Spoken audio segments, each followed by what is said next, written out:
2021년 제32회 공인중개사 시험 대비 민법 강의 시작하겠습니다. 오늘은 여덟 번째 테마, 계약의 해지에 대해서 공부하겠습니다. 이 파트는 계약법 전체 중에 가장 중요하다고 볼 수 있습니다. 계약은 체결하는 게 중요한 게 아니라 벗어나는 게 중요합니다. 계약은 누구와 어떤 내용으로든 할 수 있습니다. 이것을 계약자의 원칙이라고 합니다.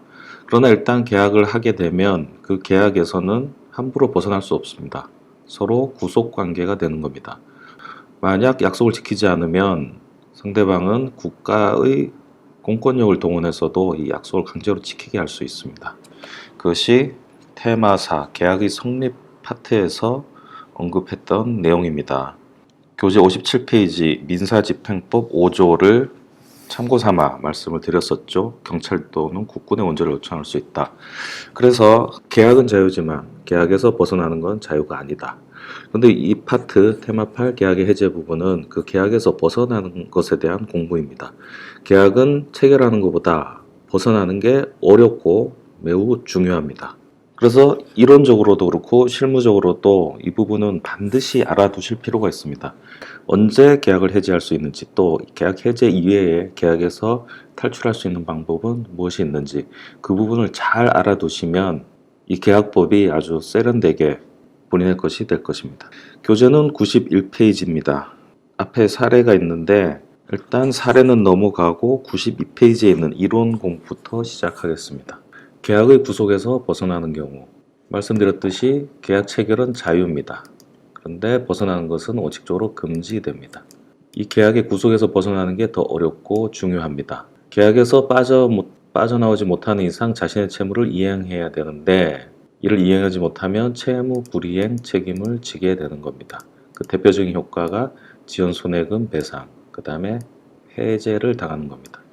이 테마 8에서 배우는 건 이렇게 채무 불이행의 효과인 법정 해제를 공부하는 겁니다. 일단 이걸 알아두셔야 돼요. 테마 8에서 우리가 배우는 거는 채무 불이행의 효과인 법정 해제입니다. 다만 이해를 돕기 위해서 계약에서 빠져나오는 다른 경우들을 좀 보고 가겠습니다. 다른 파트에서 배울 수도 있는데 일단 여기 모아서 숲을 보는 것처럼 한번 정리해 봤습니다. 계약이 해소되는 경우라고 했지만 제 솔직한 표현은 계약을 탈출할 수 있는 방법, 이렇게 표현하고 싶은 부분입니다. 자, 첫 번째, 채무 불이행에 따른 법정 해제. 이 부분이 이제 오늘 배울 주요 내용입니다. 어느 한쪽이 채무 불이행을 했을 때 상대방이 갖는 법이 정한 해제권이 생기고 이 해제권을 행사했을 때 효과, 이것을 주로 공부합니다. 가장 대표적인 계약 해제의 형태입니다. 일단 채무 불이행은 고의가실로 계약을 불이행을 했을 때 이걸 채무 불이행이라고 합니다.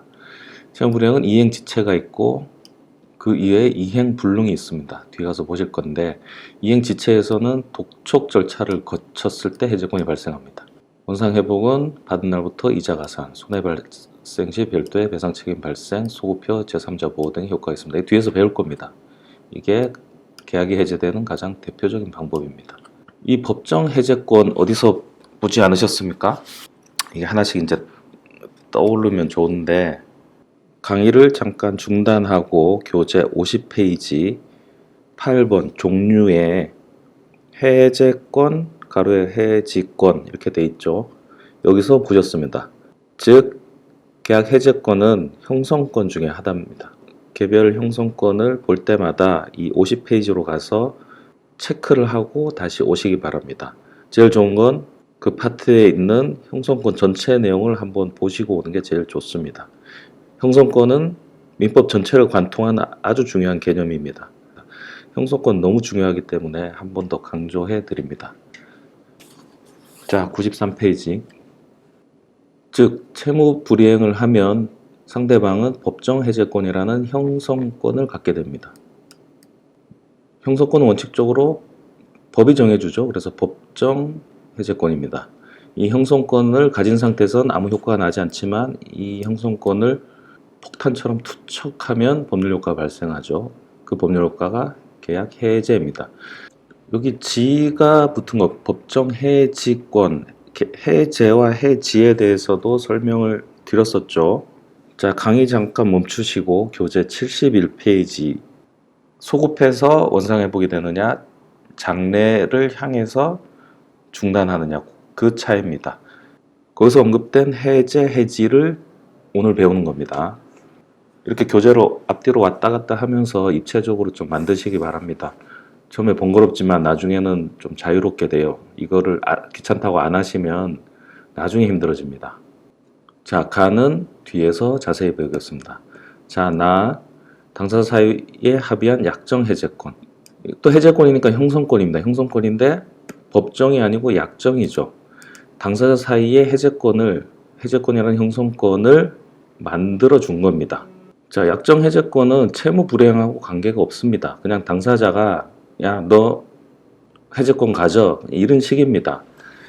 형성권은 법에 의해서만, 형성권은 핵폭탄 같은 힘을 가지고 있다 했죠. 그래서 법에 의해서만 주어지는데 예외적으로 약속에 의해서 당사자 사이에서 만들어 줄 수 있다고 했습니다. 자, 또 강의를 잠시 중단하시고 교재 47페이지 잠시 보겠습니다. 교재 47페이지 아래쪽 이 형성권 법정주의. 계약 해제권 같은 형성권은 법이 정해주는 게 원칙입니다. 그렇지만 예외적으로 48페이지 상단 만약 상대방과의 합의나 약속이 있다면 그것에 의해 형성권을 취득하는 건 자유입니다. 이러한 약속에 의해 만들어진 형성권을 약정 형성권이라고 합니다.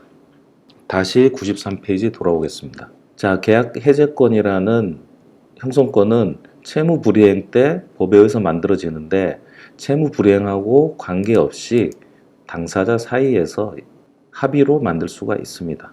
이렇게 합의로 만든 해제권을 행사하면 마찬가지로 효과는 똑같습니다. 해제권 형성 자체가 법에 의한 거냐 약속에 의한 거냐 이 차이지 행사했을 때 효과는 똑같습니다. 중요한 건 이게 채무 불이행과 관계가 없다는 겁니다. 그래서 채무 불이행 때 해제권이 발생한 요건하고는 아무 관계가 없어요. 이행 지체에서 독촉 필요 없고 손해배상하고도 관계없습니다. 이 손해배상은 채무 불이행을 전제로 하는 겁니다. 이 차이점이 객관식으로 잘 나옵니다. 그 다음에 다 합의 해제. 자, 앞에 두 개는 일방이 형성권을 가진 상태에서 그 폭탄을 터뜨려서 해제하는 걸 말합니다. 그런데 다는 한쪽이 해제권을 행사하는 게 아니라 서로 새로운 합의를 하는 겁니다. 자, 지금 우리 계약 없던 걸로 하고 이렇게 정산하자. 이렇게 합의하는 겁니다. 한쪽이 청약, 한쪽이 승낙. 이래서 합의한 겁니다. 즉 계약을 하는 겁니다. 다만 그 계약의 내용이 기존 계약을 해지하는 내용으로 하는 겁니다. 가나하고 차이점을 아셔야 돼요. 위에는 형성권을 가진 사람이 일방적으로 단독행위로 형성권을 투척해서 해지하는 거고 다는 서로 합의로 해제로 같이 나가는 겁니다. 따라서 이 합의 해제도 채무 불이행하고는 관계없어요. 그냥 서로 다시 마음이 맞은 겁니다. 새로운 합의를 하는 거예요.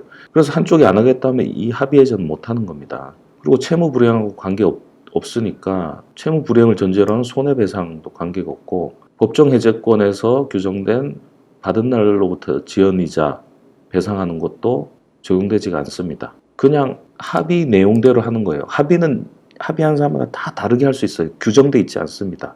다만 합의하지 않았더라도 해제 효과가 있다 보니까 제3자의 권리를 침해하면 안 되죠. 그래서 소급표, 시간을 과거로 돌려서 계약이 없던 걸로 하는 거, 소급표와 이로 인한 제3자 보호 규정은 합의 해제도 적용됩니다.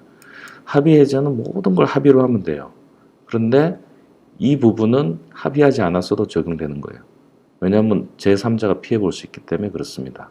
그리고 판례는 합의 해제를 명시적으로 한 경우 말고 물리적인 합의 해제도 인정합니다. 서로 모여서 우리 해제하자 이러고 해제의 내용을 이렇게 정할 수도 있는데 그게 아니라 서로 계약에 대해서 이행하지도 않고 이행하려도 안 하고 이렇게 상당 기간 시간이 흐르면 이거는 사실상 묵시적으로 해제하기로 합의한 거다 이렇게 인정되는 경우가 있어요.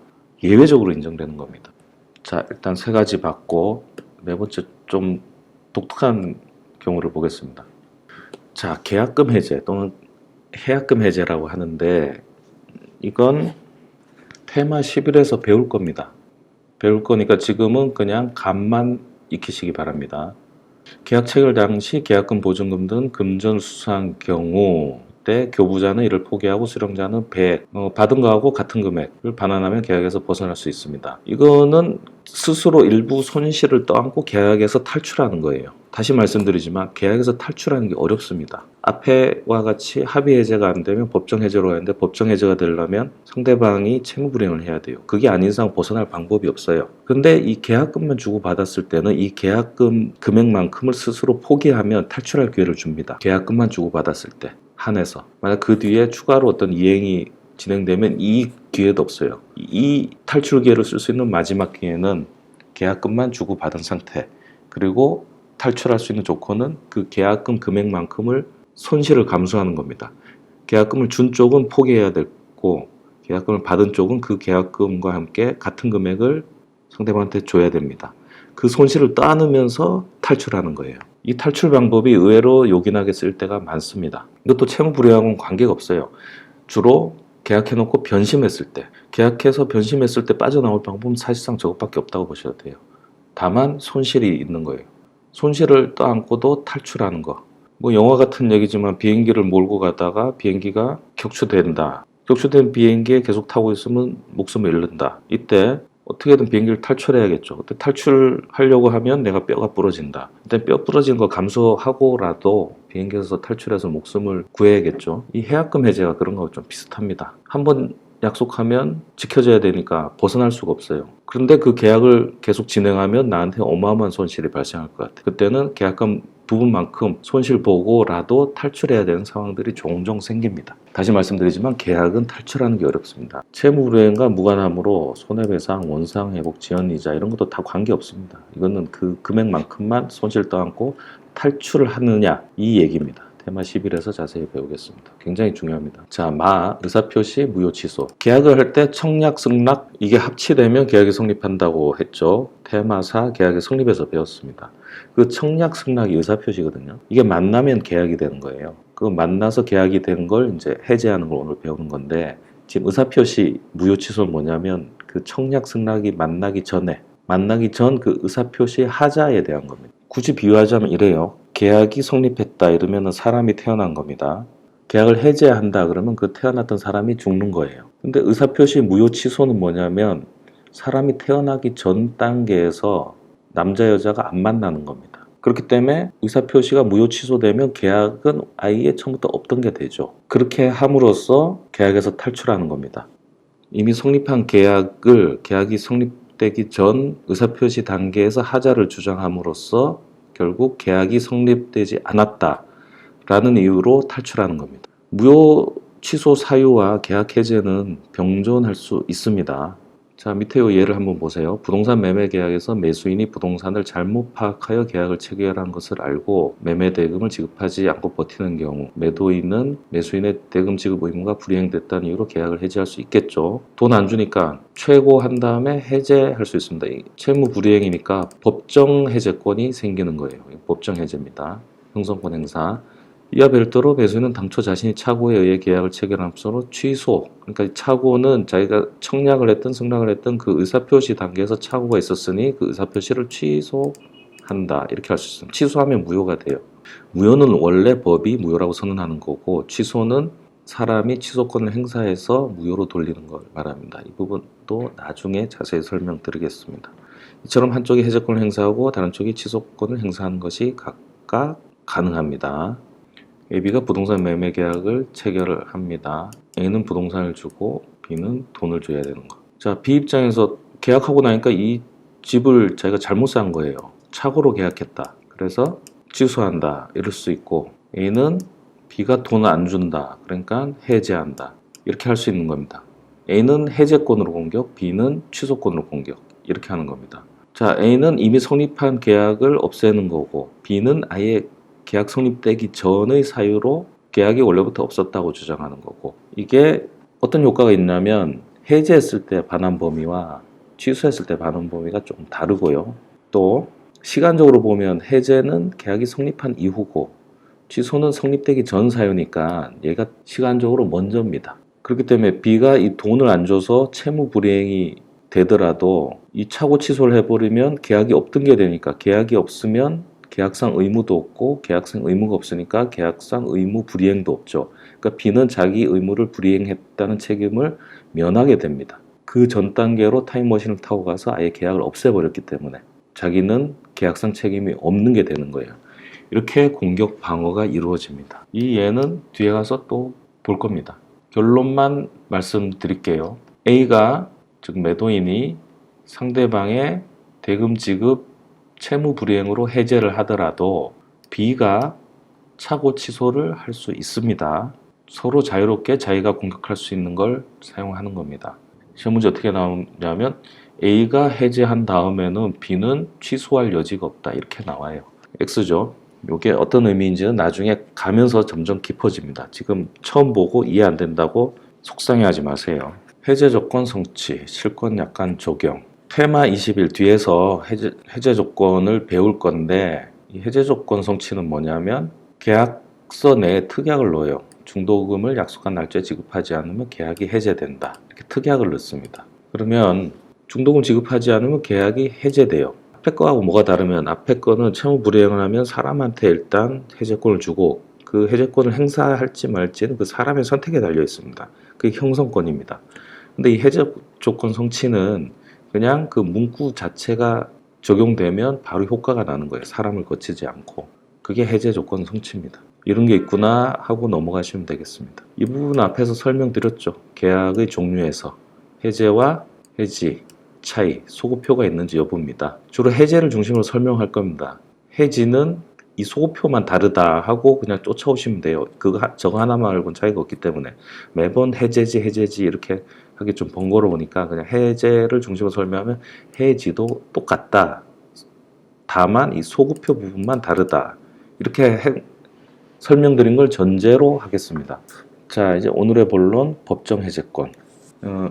앞에서 계약에서 탈출하는 종류 중 첫 번째 여기 이 부분 저 부분을 자세히 들여다보는 겁니다. 자, 법정 해제권은 채무 불이행에서 발생합니다. 채무 불이행은 뭐냐면 채무자가 고의 또는 과실로 이행지체, 이행불능을 했을 때 이걸 채무 불이행이라고 합니다.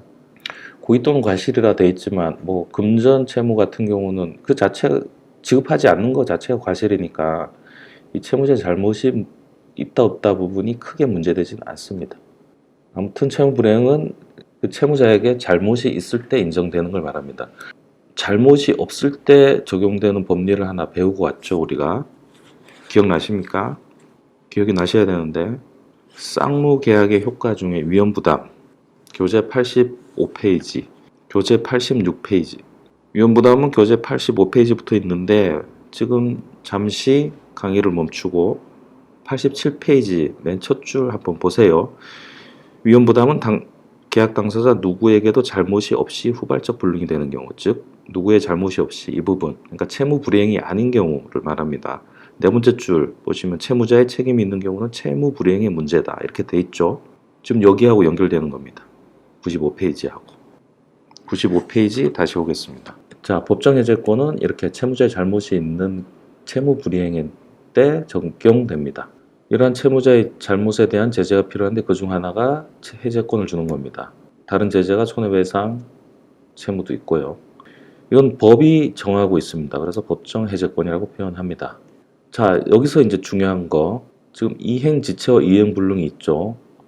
법정 해제권은 핵폭탄입니다. 이 폭탄을 언제 주느냐, 주긴 줬느냐, 이게 중요해요. 내가 해제권이 없는데 내 손에 폭탄이 없는데 터뜨렸다고 착각하면 안 되죠. 그래서 이 해제권이 언제 발생하느냐, 그건 독촉 절차가 필요한지 여부를 가지고 확인합니다. 자, 매우 중요합니다. 최고가 필요한 경우, 필요 없는 경우 이렇게 나뉩니다. 이게 핵심이에요. 독촉 절차 최고라고 합니다. 독촉 절차를 해야만 해제권이 생기냐, 독촉 절차 없이 해제권이 생기냐, 그 막대한 차이입니다. 핵폭탄이 내 손에 들어오느냐 안 들어오느냐 그겁니다. 채무자가 변제기가 지나도 채무를 이행하지 않는 경우 채권자는 상당한 기간을 정하여 그 이행을 최고해야 됩니다. 그럼에도 이 기간 내에 이행하지 않았을 때 그때 해제권이 하늘에서 뚝 떨어집니다. 이 해제권이 있고 없고는 엄청난 차이예요. 자, 권리 발생, 법률 효과 발생했는데 아주 엄청난 권리 효과 발생했습니다. 무려 해제권이라는 권리 발생, 이 효과를 보는 겁니다. 이 해제권이라는 슈퍼 초 울트라 형성권이 발생하는 요건은 이행지체에서 최고를 했을 때입니다. 이 상당한 기간은 계약마다 다 다르기 때문에 일률적으로 정하지 않습니다. 일주일여를 이렇게 정하는 게 아니에요. 계약마다 다르니까 여기서 논할 게 아닙니다. 재판이 걸렸을 때 논해지는 겁니다. 물론 상당한 기간을 정하지 않고 그냥 최고할 수도 있어요. 최고할 수 있는데 그때는 분쟁이 생기면 법원이 적당한 시간을 정해줍니다. 아무튼 여러분은 상당한 기간이라고 아시면 되고 저걸 정하지 않더라도 상당한 기간으로 분쟁 조절이 된다 이렇게 아시면 됩니다. 물론 당사자가 정할 수 있는데 그 정한 게 너무 짧으면 또 다시 상당한 기간으로 조정해서 법원이 인정해 줍니다. 자, 최고가 필요한데 이걸 생략하면 법적 해제권 발생하지 않습니다. 발생하지 않은 해제권을 해제 생긴 걸로 착각하고 자꾸 해제하는 사람들이 있어요. 그런 경우 소송하면 낭패 봅니다. 이행지체에서는 최고를 했는지 이걸 반드시 따져야 됩니다. 그래서 이 최고를 했냐 안 했냐 너무 중요하기 때문에 내용증명 우편으로 최고를 하는 게 좋습니다. 김변소당 채널에 별도의 강의로 해서 올렸습니다. 이 부분은. 내용증명을 통상 2번 보낸다는 말이 있는데 그 이유가 뭐냐면 이 최고를 먼저 해야 되잖아요. 최고하고 나면 뭐가 생기죠? 해제권이 생기죠. 해제권은 생겼다는 것 자체로 해제되는 거 아니에요. 내 손에 해제권이 있다는 거고. 해제권을 행사를 안 하고 계속 있으면 계약은 유지돼요. 그런데 내가 이 해제권을 터뜨렸다. 형성권 행사입니다. 그 행사도 내용증명으로 하는 게 좋습니다. 내용증명은 2번 보내야 된다 이러는데 그 이유를 알고 하셔야 돼요. 최고만 2번, 3번 보내는 분들이 있는데 최고는 1번만 보내도 됩니다. 최고를 여러 번 했다 해서 해제 효과가 나는 건 아니에요. 자, 우리 앞에서 배운 거 한 번 더 되새겨 보겠습니다. 동시행 관계에서는 단순히 최고만으로는 부족하고 항변권을 깨기 위해 채권자가 자신의 채무에 대해 이행의 제공을 해야 합니다. 자, 강의를 잠시 멈춰두시고 80페이지 맨 위에 있는 문단 읽고 오세요. 자, 읽고 오셨죠? 동시행 관계에서는 서로 대가 관계에 있는 채무이기 때문에 단순히 독촉만으로는 안 되고 내 것을 이행 제공하면서 독촉을 해야만 합니다. 엄청 중요해요. 사례로 한번 볼 겁니다. 자, 최고가 불필요한 경우 최고할 필요 없이 바로 해제권이 내 손에 퉁 떨어지는 걸 말해요.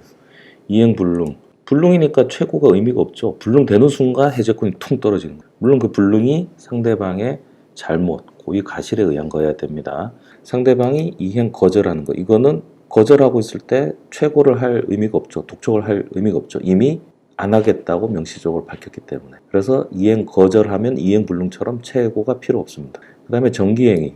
그 시간이 지나면 의미 없는 채무를 말합니다.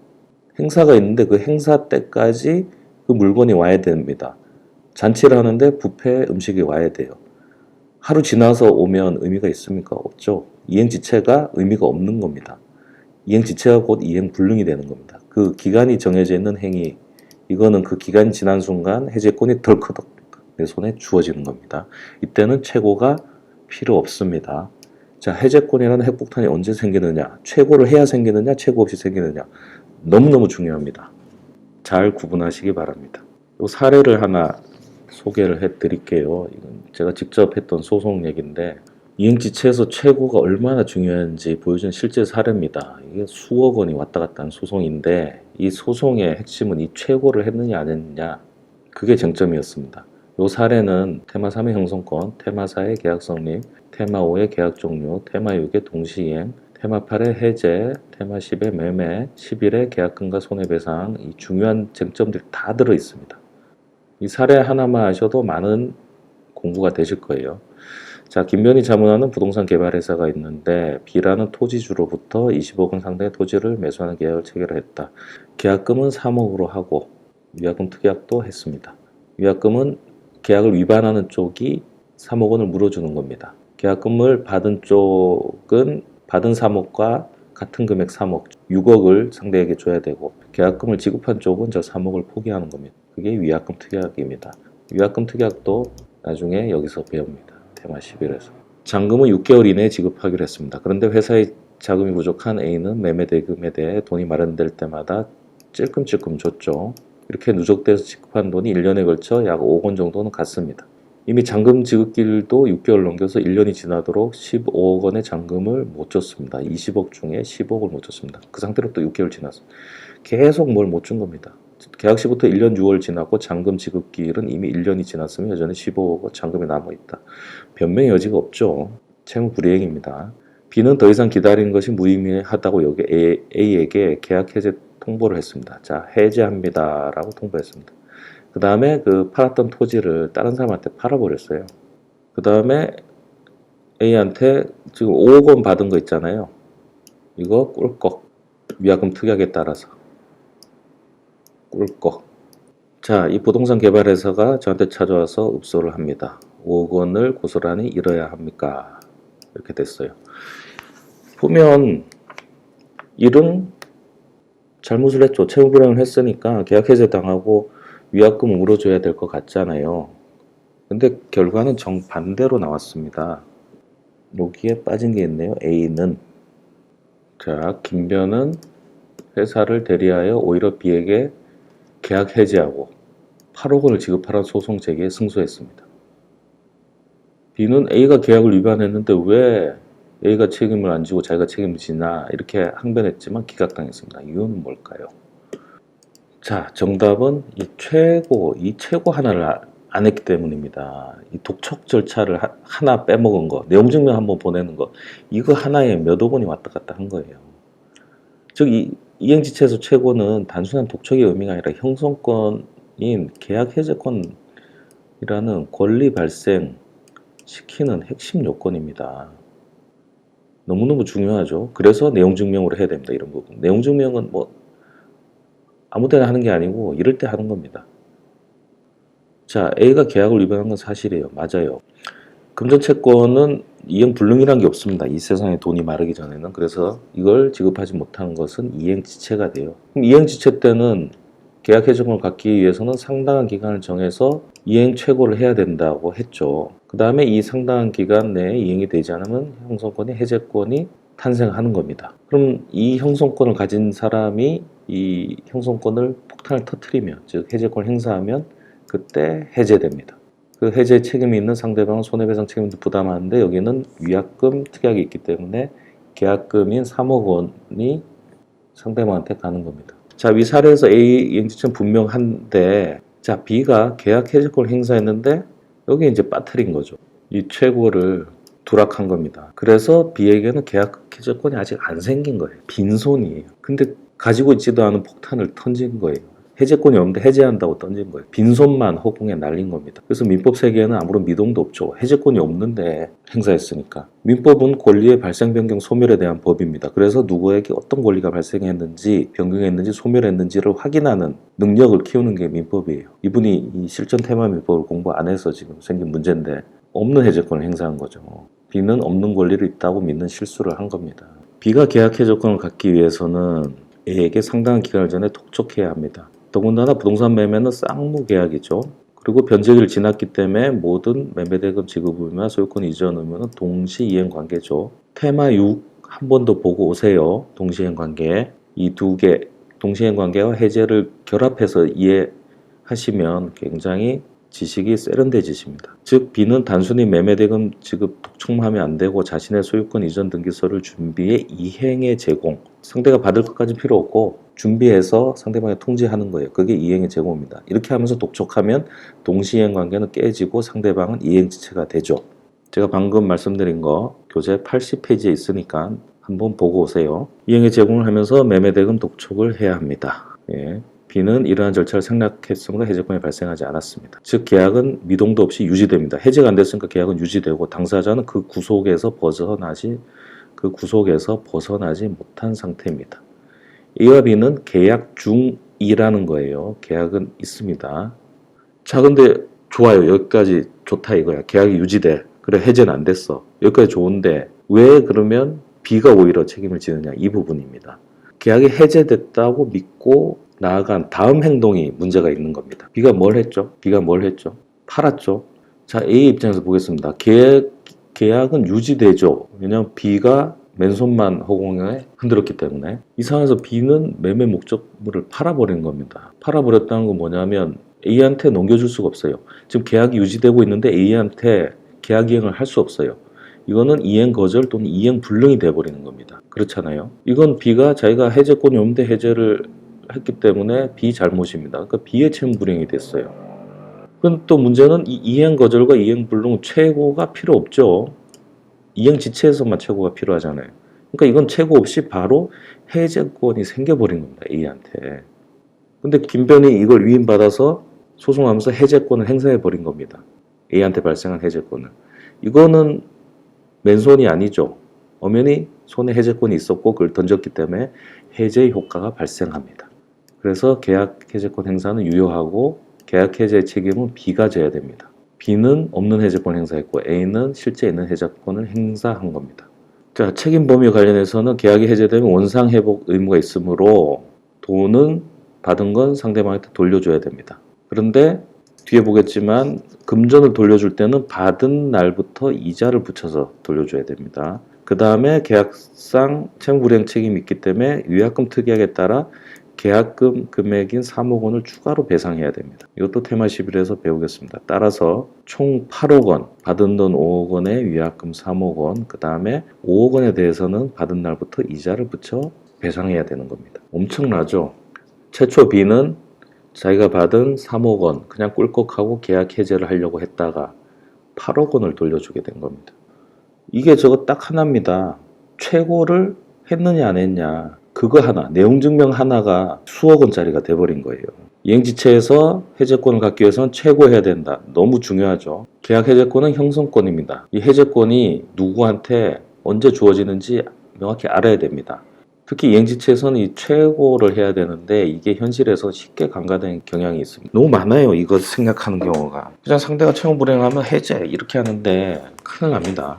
자, 해제권의 성격, 형성권입니다. 테마 3에서 형성권에 대해서 설명을 드렸습니다. 형성권이라는 건 상대방의 동의 없이 행사할 수 있는 일방적 권리입니다. 일단 행사자의 손을 떠나면 처리할 방법이 없습니다. 일단 폭탄이 터지면 그거를 거둬들일 수 없어요. 그게 형성권의 효과입니다. 소송에서도 형성권 행사를 하게 되면 소치하해도 이 폭탄 터진 거 주워 담을 수가 없어요. 소송이 없어져도 형성권 행사된 건 남아있어요. 해제권의 두 번째 성격, 불가분성, 쪼개줄 수 없다. 이것도 테마 3 해제권 형성권에서 한번 본 겁니다. 강의를 잠깐 멈추시고 50페이지 7번 불가분성 이 부분을 보시면 형성권은 쪼갤 수 없다. 형성권 행사는 당사자가 여럿인 경우 모두로부터 모두에게 해야 한다. 해제권의 불가분성은 특별한 규정이 있다 해서 테마 8 지금 하고 있는 이 테마 8에서 배운다고 해놨죠. 자, 다시 100페이지 이겁니다. 547조 해지 해제권의 불가분성. 당사자의 일방 또는 쌍방이 수인 여러 명인 경우에는 계약의 해지나 해제는 전원으로부터 전원에 대하여 해야 된다. 행사하는 쪽이 여러 명이면 그 여러 명이 핵폭탄 단추를 모두 눌러야 됩니다. 뭐 동시에 누를 필요는 없고 순차적으로 눌러도 아무튼 모두가 눌렀을 때 해제됩니다. 행사하는 쪽이 아니라 상대방이 여러 명일 때는 그 모두에게 다 해제의 의사표시를 해야 됩니다. 일부만 해서는 해제의 효과가 발생하지 않습니다. 그것을 전원으로부터 또는 전원에 대하여 해야 한다. 이렇게 표현합니다. 전항의 경우에 해지나 해제의 권리가 당사자 한 명에 대해서 소멸할 때는 다른 당사자에 대해도 소멸한다. 핵폭탄을 다시 말씀드리면 핵폭탄 버튼을 여러 명이 갖고 있다고 합시다. 모두가 눌러야 핵폭탄이 터집니다. 근데 그 중에 한 명이 버튼을 분실했어요. 아니면 고장났어요. 그래서 못 눌러, 한 명이. 그러면 이 핵폭탄이 터져요, 안 터져요? 터질 수가 없죠. 그러니까 핵폭탄이 없어진 거와 똑같습니다. 한 명이 버튼이 없어지면 핵폭탄이 없어진 거와 똑같아요. 이 얘기입니다. 당사자 1인에 대해서 해제권을 소멸하면 다른 당사자에 대해도 소멸합니다. 자, 해제권 행사하면 어떤 효과가 있느냐? 조문을 잘 보세요. 일방이 계약을 해지할 때는 형성권이니까 일방이 해제권 행사하죠. 각 당사자는 각 양쪽 다 그 상대방에 대해 원상회복 의무가 있다. 받은 거 있으면 돌려주라는 거예요. 그러나 제3자의 권리를 해하지 못한다. 이게 이제 사례에서 보겠습니다. 그 사이에 이해관계 있는 사람이 새로 생겼을 때, 그 사이에 생긴 제3자 말합니다. 원래 있던 사람 말고 그 사이에 새로 생긴 제3자. 여기다가 new face 제3자 권리를 하지 못합니다. 자, 금전을 반환할 때는 그 받은 날입니다. 받은 다음 날도 아니고 받은 날. 받은 날부터 이 돈은 새끼를 치는 거예요. 그러니까 그 새끼까지 반환하라는 거예요. 원래 내 것이 아닌 걸 내가 가지고 있으면서 얻은 새끼잖아요. 돈은 무조건 쥐고 있을 때 이자 상당의 이익이 발생한다고 보는 겁니다. 그래서 그거 돌려주라는 거예요. 요 받은 날 이거를 받은 다음 날 이러면서 객관식에 너무 자주 내요. 그래서 제가 빨갛게 칠했습니다. 그 다음에 계약의 해지는 손해배상이 정부에 영향을 미치지 않는다. 이 조문도 자주 객관식에 나오는데 손해배상은 별도 그렇게 하시면 돼요. 손해배상은 별도. 손해배상은 별도. 이렇게 하시면 돼요. 이게 다른 나라에는 해제를 하면 손해배상은 못하게 되어 있는 법들이 있어요. 그거하고 다르니까 자꾸 내는 겁니다. 우리는 그냥 결론만 아시면 돼요. 손해배상 별도. 자, 이 조문을 밑에 풀어 쓴 걸 하나하나 보겠습니다. 방금 말씀드린 건데 다시 하나하나 풀어서 설명드리겠습니다.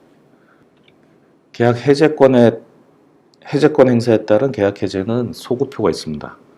소급이라는 것은 처음부터 없던 것으로 돌아간다는 겁니다.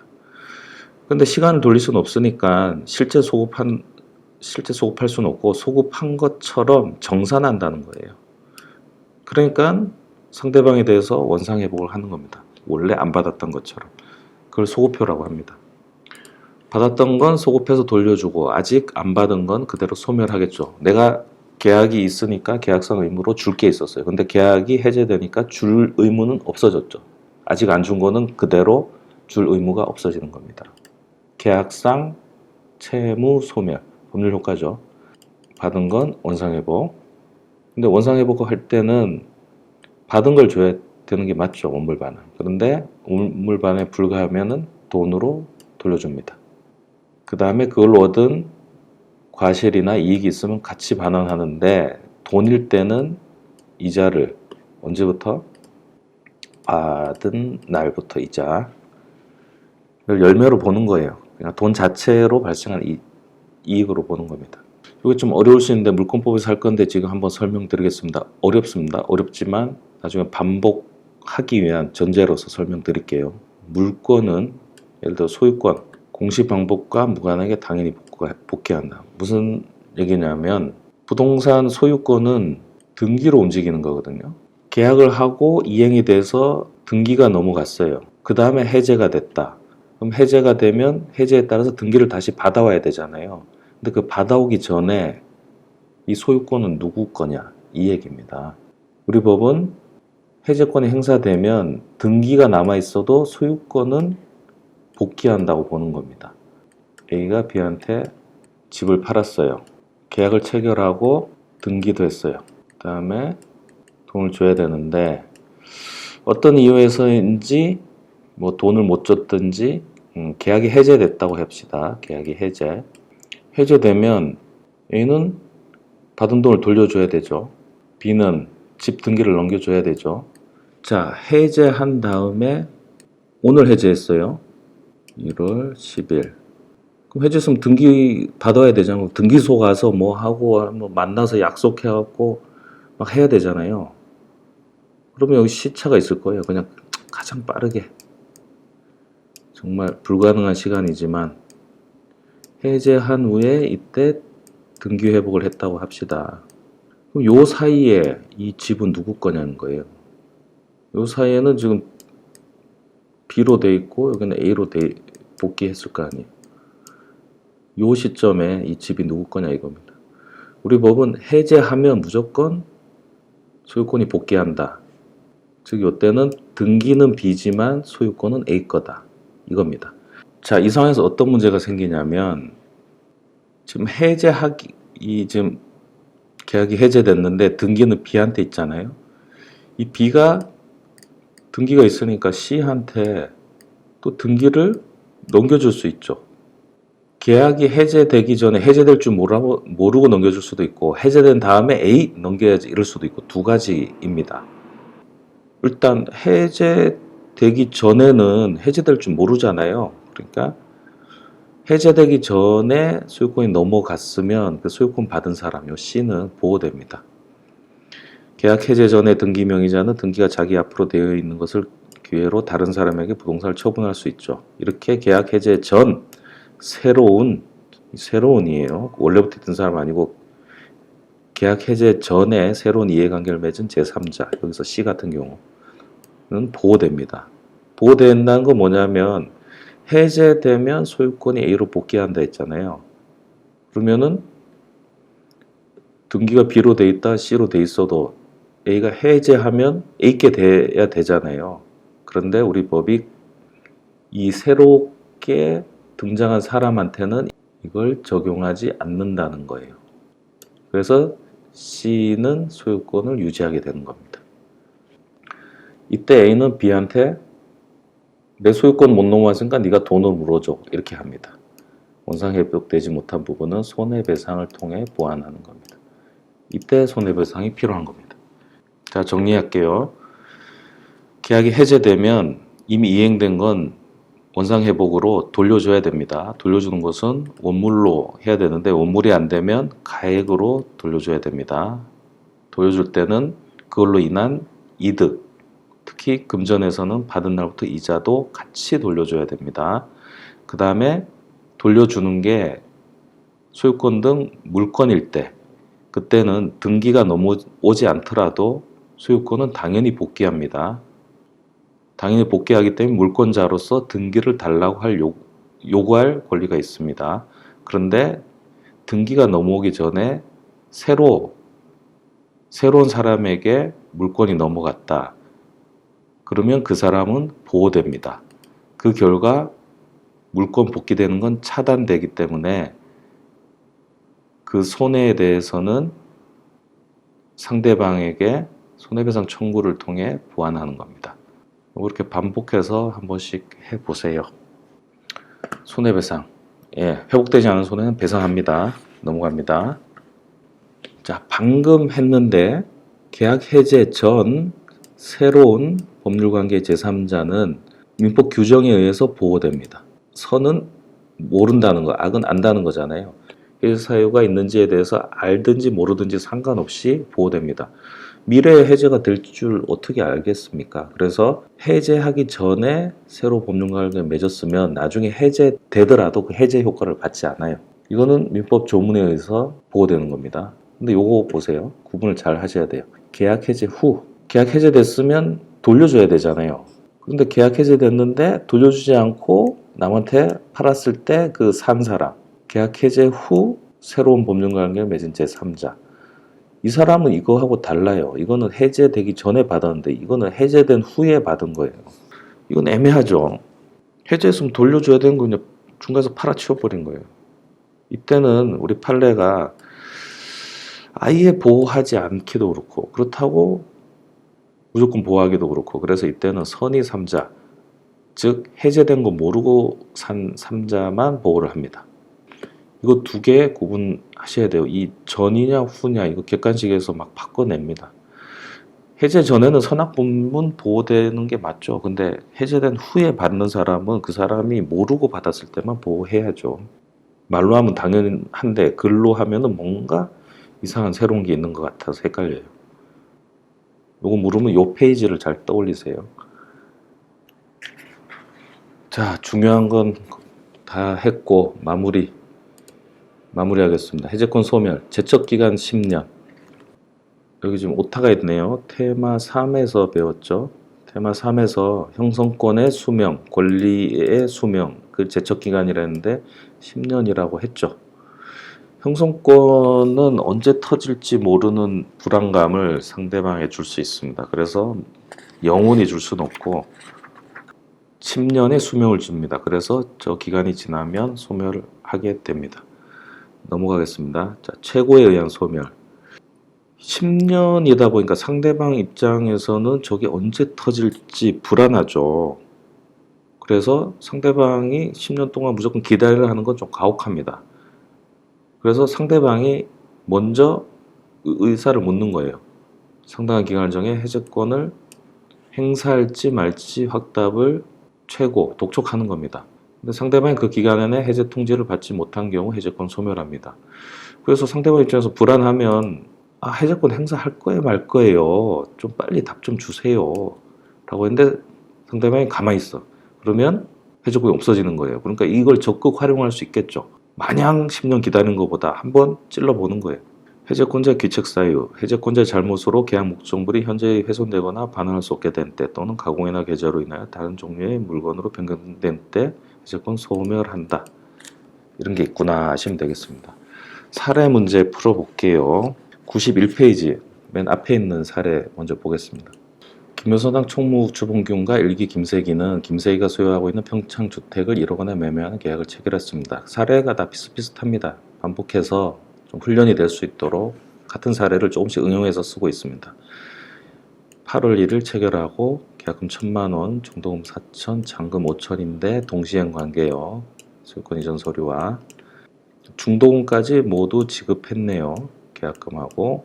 다만 기존에 새들어 살던 집에서 일찍 이사를 나와야 하는 관계로 매도인 김세기에게 부탁하여 잔금 지급일 이전에 소유권을 먼저 이전받은 등기를 이전받고 이사도 했네요.